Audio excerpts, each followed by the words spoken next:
आप सबको जय मसीह की। प्रभु यीशु मसीह के नाम में मैं आप सबों का स्वागत करता हूं। मेरे प्रिय भाई बहनों, प्रभु का धन्यवाद हो कि उसने हमें एक नया दिन, एक नई रोशनी को दिया है, ताकि उसके वचनों को हम सुन करके उसके जैसा हम बन सके। हालेलुया। आइए इस सुबह के समय में हम उसके वचन की ओर ध्यान लगाएंगे। पहला यूहन्ना उसका 1 अध्याय उसका 7 वचन को हम लोग पढ़ेंगे। हालेलुया। आइए मेरे साथ आप निकाल लीजिए। पहला यूहन्ना उसका 1 अध्याय उसका 7 से 10 तक हम लोग पढ़ेंगे। पर यदि जैसा वह ज्योति में है वैसे ही हम भी ज्योति में चले तो एक दूसरे से सहभागिता रखते हैं, और जैसे उसके पुत्र यीशु का लहू हमें सब पापों से शुद्ध करता है। हालेलुया। हमें सब पापों से शुद्ध करता है। किसका लहू? यीशु का लहू हमें सब पापों से शुद्ध करता है। मेरे प्रिय भाई बहनों, परमेश्वर का लहू हमें सब पापों से शुद्ध करता है। हम लोग आगे देखते हैं मेरे प्रिय भाई बहनों। यदि हम कहें कि हम में कुछ भी पाप नहीं तो अपने आप को धोखा देते हैं और हम में सत्य नहीं।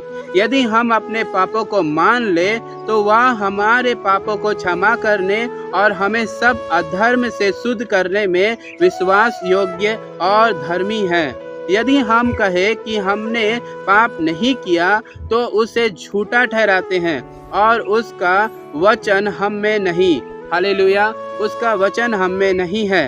हालेलुया। परमेश्वर के नाम की स्तुति और महिमा होने पाए। मेरे प्रिय भाई बहनों, यदि हम में कोई पाप नहीं करके हम कहते हैं तो हम उसे झूठा ठहराते हैं। मेरे प्रिय भाई बहनों, हम सब ने पाप किया और परमेश्वर ने कहा यीशु का लहू हमें सब पापों से क्या करता है? हमें सब पापों से हमें शुद्ध करता है, हमें सब पापों से हमें पवित्र बनाता है। मेरे प्रिय भाई बहनों, बाइबल हमें बताती है यीशु का लहू हमें सब पापों से शुद्ध करता है। मेरे प्रिय भाई बहनों, हम लोग देखते हैं दोस्तों कि हम लोग कई गलतियों को हम लोग करते हैं, हम लोग कई पापों को करते हैं, और यदि हम उस गलती को करने के बावजूद भी हम उस गलती में हम चलते रहते हैं, उस पाप को हम करते रहते हैं और हम कहते हैं कि हमने कोई पाप नहीं किया और हम तो पवित्र है, हम तो सही रास्ता में चल रहे हैं, हमने कोई गलती नहीं किया है, आप ही पापी हैं, आप ही गलत है, हम कोई गलती नहीं करते हैं, हम बहुत पवित्र हैं, हम बहुत सही से चलते हैं, हम झूठ नहीं बोलते हैं, हम गलत नहीं करते करके हम जब ऐसे कहते हैं तो हम परमेश्वर को धोखा देते हैं। हालेलुया। हम परमेश्वर को धोखा देते हैं। मेरे प्रिय भाई बहनों, यीशु का लहू हमें सब पापों से शुद्ध करता है। यीशु का लहू हमें सारे पापों से हमें शुद्ध करता है। हालेलुया। हमें जानने की आवश्यकता है मेरे प्रिय भाई बहनों कि यीशु का लहू हमें शुद्ध करता है। इसलिए हम चाहे जाने अनजाने में कोई गलती हमसे हो गया होगा, हम जाने अनजाने में हमसे कोई ना कोई पाप हो गया होगा, इसीलिए दोस्तों हमें परमेश्वर के पास आना जरूरी है, ताकि हम उसके लहू के द्वारा हम शुद्ध हो सके, हम पवित्र हो सके, हम ऐसे ही भटके ना। हालेलुया। परमेश्वर हमारे लिए लहू बहाया। यीशु ने हमारा लहू क्यों बहाया? यीशु ने इसलिए लहू बहाया ताकि हमारे गुनाह क्षमा हो जाए, हमारे पाप धुल जाए। हालेलुया। मेरे प्रिय भाई बहनों, कई लोग बहुत सी गलतियां करते हैं, बहुत से पाप करते हैं, कई लोग कई बीमारी में पाए जाते हैं, श्राप में पाए जाते हैं, कई लोग बीमारी में पाए जाते हैं, कई लोग के घर में बहुत सारी दुष्ट आत्माएं होती है, कई लोग के जीवन में बहुत सी दुख तकलीफ होती है। ये सारी बातें दुष्ट आत्मा के द्वारा, ये सारी बातें पाप के द्वारा हमारे जीवन में ये सब जकड़ के हमें रखती है, ये सब हमें बांध कर रखती है मेरे प्रिय भाई बहनों। लेकिन यीशु के लहू हमें सारे पापों से, सारी दुष्ट आत्मा के सामर्थ्य से, सारे शैतानी ताकतों से हमें छुटकारा देता है, अंधकार की ताकतों से हमें छुटकारा देता है। मेरे प्रिय भाई बहनों, परमेश्वर का लहू हमारे लिए सारी बातों में श्रेष्ठ है, सारी बातों में सामर्थ्य है, सारी बातों में पवित्र है। मेरे प्रिय भाई बहनों, हालेलुया। हम लोग देख पाते हैं दोस्तों, परमेश्वर बहुत सी चमत्कार को किए हैं। हम लोग देख पाते हैं कि यीशु मसीह ने कहा एक लकवे के रोगी से, जा तेरे पाप क्षमा हुए। हाँ मेरे प्रिय भाई बहनों, परमेश्वर को अधिकार है लोगों के पापों को क्षमा करने का, और हम देखते हैं कि उसका पाप क्षमा हो गया और वह अपना खाट उठाता है और चल जाता है। हालेलुया। परमेश्वर ने कई आश्चर्य कर्मों को परमेश्वर ने किया। हम जब बाइबल में हम लोग देखते हैं मेरे प्रिय भाई बहनों, परमेश्वर ने पानी पर चला, परमेश्वर 5,000 5000 लोगों को खाना खिलाया। परमेश्वर ने कई आश्चर्य कर्मों को दिखाया। और जब हम आश्चर्य कर्मों को हम देखते हैं और हम सुनते हैं तो केवल हम सिर्फ सुने ना, बल्कि उन बातों को हम याद करें प्रभु हमारे लिए क्या क्या कुछ नहीं किया है। इसलिए दोस्तों हमें अपने अंदर झांक के देखना ज़रूरी है। हमें अपने अंदर वचन को हम जब सुन के हम प्रसन्न हो जाते हैं, जब हम आनंदित हो जाते हैं, तो हमें घर जा कर के हमें परमेश्वर के वचन को याद करके अपने अंदर देखना ज़रूरी है। मेरे प्रिय भाई बहनों, क्या हमने पाप किया है, क्या हमने गलतियाँ की है करके हमें अंदर देखना जरूरी है। मेरे प्रिय भाई बहनों, हम उन बातों के लिए प्रेयर कर सकते हैं, परमेश्वर से हम क्षमा मांग सकते हैं। हम निर्गमन में देखते हैं मेरे प्रिय भाई बहनों कि वहाँ लिखा है तो झूठ ना बोलना, तो व्यभिचार न करना, तो किसी स्त्री का लालच न करना, तो किसी भेड़ बकरी का लालच न करना। अगर जो कोई करता है उसके पोते परपोतों के ऊपर में परमेश्वर उनके ऊपर दंड को देता है। हालेलुया। इसलिए परमेश्वर का वचन कहता है मेरे प्रिय भाई बहनों, हमें बाइबल बताती है कि हमें किसी भी बात को लेकर के हमें पाप नहीं करना है। अपने पापों को देखकर प्रभु के सामने में अपने पापों के लिए अंगीकार करना जरूरी है। हम लोग ने देखा कि एक कोढ़ से ग्रसित व्यक्ति प्रभु यीशु मसीह के पास आते हैं और प्रभु से कहते हैं अगर तू चाहे तो मुझे शुद्ध कर सकता है। और हम लोग ने देखा मेरे प्रिय भाई बहनों कि परमेश्वर ने उसे शुद्ध कर दिया। उसके कहने के अनुसार परमेश्वर ने तुरंत उसे छू कर शुद्ध कर दिया। मेरे प्रिय भाई बहनों, इसलिए परमेश्वर ने हमारे लिए अपने सारे लहू को बहाया ताकि हमारे सारे गुनाह माफ़ हो जाए, सारे गुनाह हमारे धुल जाए। इसलिए परमेश्वर ने हमें अपने लहू से हमें धोकर शुद्ध करके हमें खरीदा है। मेरे प्रिय भाई बहनों, हालेलुया। तो मेरे प्रिय भाई बहनों, हमें अपने आप को शुद्ध करना, पवित्र करना और प्रभु के रास्ता में चलना बहुत ज़रूरी है। प्रभु के वचनों को सुनकर अपने जीवन में परमेश्वर से प्रार्थना करना, वचन को पढ़ना और प्रभु के कलाम के अनुसार अपने जीवन को जीना हमारे लिए बहुत ज़रूरी है। प्रभु जैसा चाहता है वैसे अपने जीवन में हम प्रभु से प्रार्थना करके हर एक वरदानों को पा करके, हर एक परमेश्वर के अभिषेक में बढ़ करके उसके हर एक कार्य को हमें करने की आवश्यकता है। मेरे प्रिय भाई बहनों,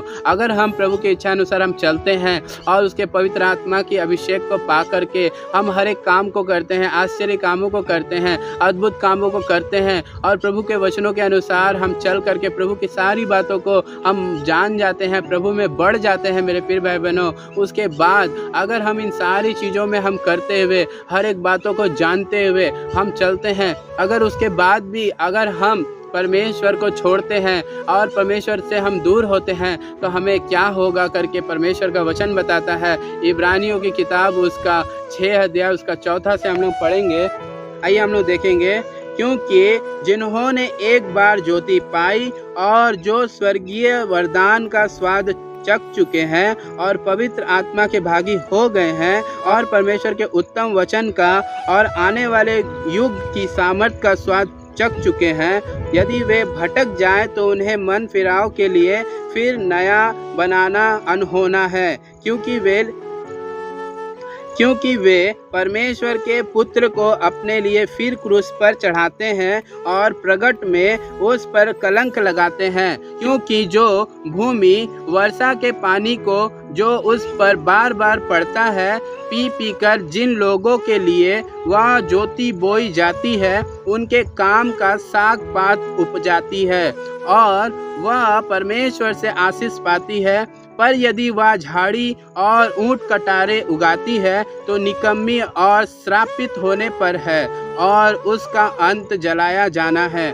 हालेलुया। मेरे प्रिय भाई बहनों, बाइबल हमें बताती है क्योंकि जिन्होंने एक बार ज्योति पाई, ज्योति कौन? ज्योति मतलब प्रभु यीशु मसीह। परमेश्वर ने कहा मैं जगत की ज्योति हूँ।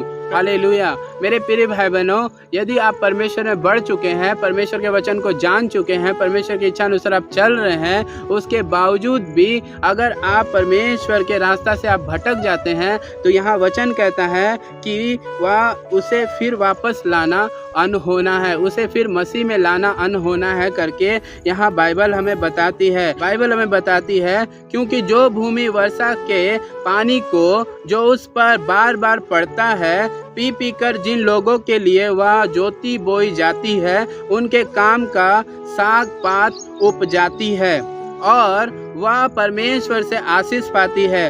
पर यदि वह झाड़ी और ऊंट कटारे उगाती है तो निकम्मी और श्रापित होने पर है और उसका अंत जलाया जाता है। हालेलुया। क्योंकि मेरे प्रिय भाई बहनों, जो जमीन में बार बार वर्षा होने के चलते वो जमीन गीली हो जाती है और उसे जब आप जोतते हैं तो वो जोतने के बाद एक अच्छा साग पात उपजाती है। वो ज़मीन जो है एक साग और एक अच्छी बातों को उपजाती है। मेरे प्रिय भाई बहनों, जिस बातों को हम लोग को उसे काट करके हम लोग खाते हैं वो हमारे लिए ताकत की बात है। लेकिन मेरे प्रिय भाई बहनों, ज़रूर वो भूमि वो जोती गई, वर्षा के द्वारा वो गीला किया गया और वो जोती गई, लेकिन उस जगह में साग पात ना उग करके ऊंट कटारे उगती है, घास फूस उगती है। तो बाइबल हमें बताती है मेरे प्रिय भाई बहनों कि वह श्रापित है, निकम्मी है करके बाइबल हमें बताती है। क्योंकि दोस्तों, परमेश्वर का वचन कहता है कि वैसी झाड़ी वैसी ऊंट कटारे अगर वो भूमि उपजाएगी तो वह निकम्मी और श्रापित होती है मेरे प्रिय भाई बहनों, और उसका अंत जलाया जाना होता है। हालेलुया। अगर हम देखते हैं मेरे प्रिय भाई बहनों कि हमने अगर हमारे खेत में अगर ऊंट कटारे और झाड़ी अगर हो जाता है तो उसे हम लोग काट करके आग में डालने के लिए, जलाए जाने के लिए उसको हम लोग रख देते हैं मेरे प्रिय भाई बहनों।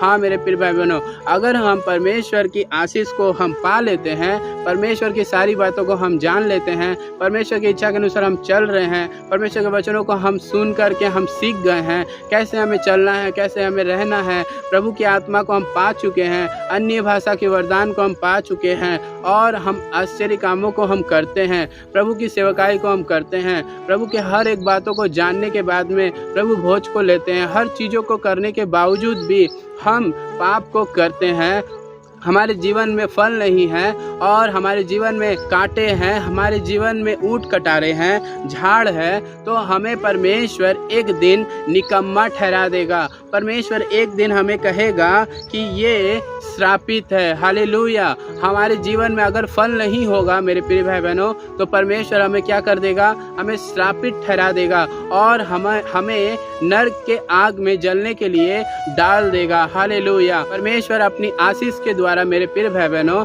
जो आशीष की वर्षा हमारे ऊपर बरसाती है और जिस आशीष को लेकर के हमारा जीवन जोता हुआ एक गीला और जोता हुआ होता है, तो हमारे जीवन के द्वारा फल उत्पन्न होता है। हालेलुया। और वो फल हम देख पाते हैं मसीह जीवन में, मसीह लोगों के अंदर में। अगर वो मसीह जीवन फिर कुछ दिनों के बाद, कुछ समय के बाद वो मसीह जीवन में अगर हम देख पाते हैं कि कांटे और ऊंट कटारे उगे हुए हैं, अगर हम देखते हैं कि वो मसीह जीवन में, वो व्यक्ति के अंदर में, वो लोगों के अंदर में ऊंट कटारे झाड़ हो गया है और प्रभु की कोई भी आशीष की बात, कोई भी फल की बात उसमें नहीं है, तो मेरे प्रिय भाई बहनों, परमेश्वर यहाँ पर कहता है कि परमेश्वर यहाँ अपने वचन के द्वारा कहता है कि उसका अंत जलाया जाना है। हालेलुया। परमेश्वर का वचन कहता है कि उसका अंत जलाया जाना है। मेरे प्रिय भाई बहनों, परमेश्वर के नाम की स्तुति और महिमा होने पाए, क्योंकि मेरे प्रिय भाई बहनों, परमेश्वर चाहता है कि हम पवित्र रहे और हम परमेश्वर से दूर ना जाए। परमेश्वर महान और सर्वशक्तिमान है मेरे प्रिय भाई बहनों। जिस तरह से हमने देखा कि अगर हम प्रभु को जानने के बाद भी हम अगर प्रभु को छोड़ देते हैं तो हम फिर वापस आना हमारे लिए कठिन है, लेकिन परमेश्वर हमें चाहते हैं इस दुनिया में हम दुख और तकलीफ को उठाते हुए धीरज के साथ हम आगे बढ़ते जाएं, ताकि आने वाले समय में परमेश्वर के वारिस हम बन सके। हालेलुया। वारिस के हम जैसे परमेश्वर ने हमें प्रतिज्ञा दिया है वैसे ही हम लोगों ने एक वारिस कहलाए। हालेलुया। इसलिए परमेश्वर ने हमें धीरज के साथ आगे बढ़ते जाने के लिए परमेश्वर ने हमें कहा है मेरे प्रिय भाई बहनों। इस संसार की बातों से हमें थकना नहीं, संसार की बातों से हमें हिम्मत हारना नहीं है, क्योंकि परमेश्वर चाहता है मेरे प्रिय भाई बहनों कि हम धीरज के साथ हम आगे बढ़ते जाए, हम आलसी ना हो जाए। हालेलुया। परमेश्वर का धन्यवाद हो कि उसने हमें चुना है, उसने हमसे प्रेम किया है। इस सुबह के समय परमेश्वर ने अपने वचन के द्वारा हमसे बातचीत किया, इसलिए प्रभु का धन्यवाद हो। आइए हम लोग सब अपने आँखों को बंद करेंगे और परमेश्वर से प्रार्थना करेंगे इस वचन के लिए। सर्वशक्तिमान अनुग्रहकारी पिता परमेश्वर, हम धन्यवाद देते हैं आपकी दया और आपके प्रेम के लिए हम धन्यवाद देते हैं। मेरे परमेश्वर, अपने वचन के द्वारा अपने हर एक से बातचीत किए प्रभु, उसके लिए हम धन्यवाद देते हैं। हे प्रभु, तेरा वचन इनके जीवन में कार्य करने पाए, अपने आप को, अपने हर एक बातों को प्रभु के हाथ में सौंप कर जीवन जीने के लिए मदद कीजिए और अपने अंदर झांक कर देखने पाए। अगर उनके अंदर पाप है तो वे पापों के क्षमा को परमेश्वर आपसे मांगने के लिए, आप उनके पापों को क्षमा करने के लिए हम प्रार्थना करते हैं। हे प्रभु, उनके आंखों को खोल दीजिए। तेरा लहू सारे पापों को क्षमा करता है और इस बातों को वे जानने पाए और तुझ में बढ़ते जाने पाए। धीरज के साथ हम स्वर्गीय वारिस हम बन सके। हालेलुया। और हम धीरज के साथ हम आगे बढ़ते जाने के लिए हम सबको सहायता मदद कर, हम पर आशीष कर, हम पर दया कर। और प्रभु, तेरा हाथ हम सब के ऊपर, तेरा हाथ रहने के लिए हम प्रार्थना करते हैं, धन्यवाद देते हैं। सारा आदर, इज्जत, महिमा हम आपको देते हैं। इस प्रार्थना को यीशु मसीह के नाम में हम मांगते हैं। पिता, सुनिए, दया से ग्रहण कीजिए। आमीन। मेरे प्रिय भाई बहनों, अगर हमारे चैनल में आप नए हैं तो हमारे चैनल को जरूर से सब्सक्राइब कीजिएगा, ऑल नोटिफिकेशन बेल आइकन को जरूर से प्रेस कीजिएगा और हमारे चैनल में जरूर से आप बने रहें। हालेलुया। परमेश्वर के वचन को सुनने के लिए आप सबों को धन्यवाद। आप सबों को परमेश्वर आशीष दे। God bless you.